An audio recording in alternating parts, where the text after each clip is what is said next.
Hello people, it's Pro Trainer 7 here today with a review video, and today I will be reviewing Super Mario Odyssey for the Switch. One thing I will say is this: I was wrong in my initial thoughts of this game, and it made a complete 180 in it. With it being Mario's 35th anniversary this year, I thought I'd review this game. So without further ado, let's get into it.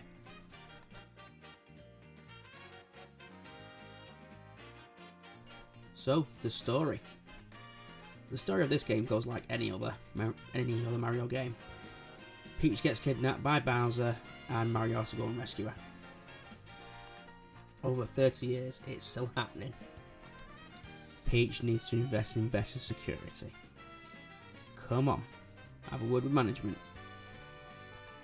I'm joking, Nintendo. So that's the basic story.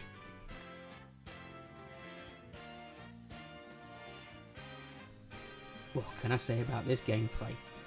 Well, it's redefined the platform genre, i.e. improved it in ways that I'll get into in this video. But before I get into that, I will start with the controls. Let's just say the controls for this game are brilliant. Sharp and responsive. This game does have motion controls in it though, but they're not essential. If you use them in this game, I think you're just showing off, to be honest. To be fair, I never needed to use them anyway, through the story mode. But like in true Mario fashion, in terms of controls, it does have a gimmick. And that gimmick is in the form of the character Cappy, who revitalises your cap at the beginning of the game. So Mario throws Cappy in order to possess opponents, or in New Donk City in this case, it will be people. Oh, before I forget, Mario also uses it to knock out enemies as well. But one of my favourite bits in this is possessing a T-Rex. So you get to play a T-Rex in this game, which is awesome. And I think that's it for controls. Okay, onto the subject of platforming. Super Mario Odyssey has redefined the platforming genre in the way of sandbox platforming levels.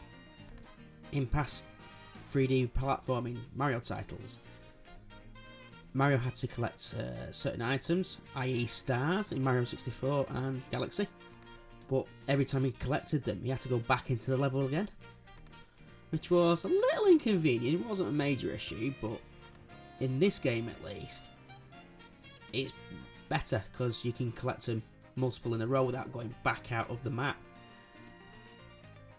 and it makes it, you know, a lot more convenient for the player. This is why Nintendo went for the sandbox system. That's my hypothesis,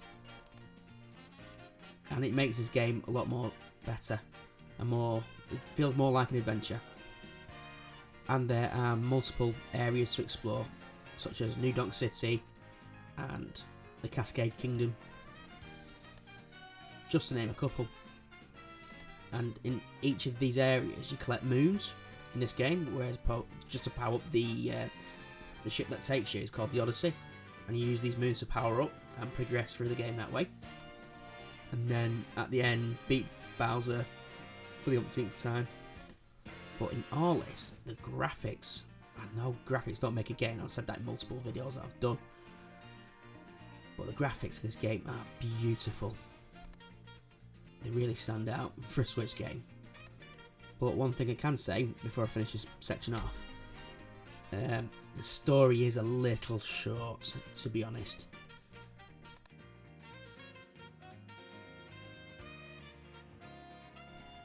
After what I said in the last section, I thought I'd best bring this up for you as well. After the story ends, the real Mario Odyssey opens up.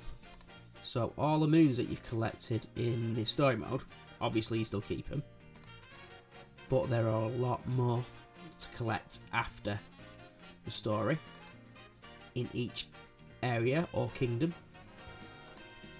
And also the Mushroom Kingdom opens up.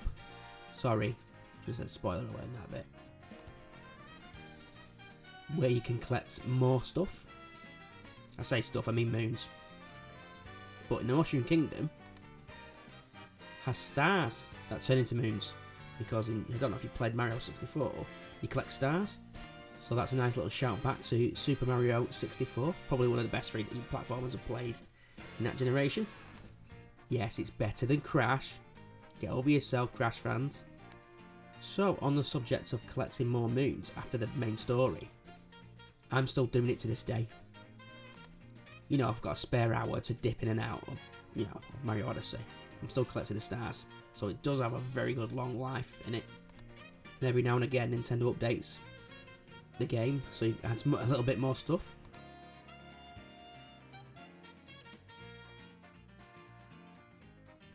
So, to summarise this game, the controls are spot on, including the motion controls. Several massive maps to explore. In other words, it's a really good game. But the only thing that really lets it down, I find, I'm not a big story goer, but in this case I like a story in a Mario game. And I feel it ended prematurely, but that's the only thing that really lets this game down, to be honest. But it's nice to have an after game as well, where it really opens it up. That's really, it made me do the 180 because of the massive after game or post game, just to be clear. And one more thing, the soundtrack to this game is awesome. Absolutely spot on.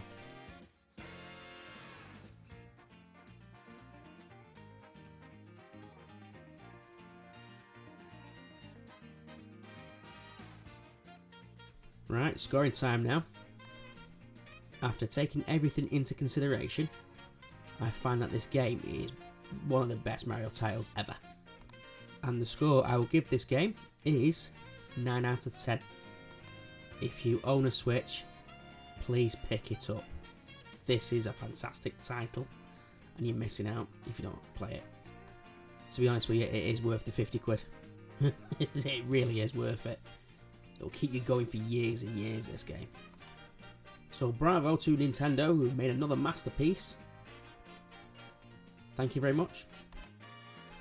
Thank you very much for watching. If you do like this video, please subscribe and leave a like. Not only that, please turn on notifications. And I'll see you guys next time. Oh, don't forget to share. Thank you. Bye.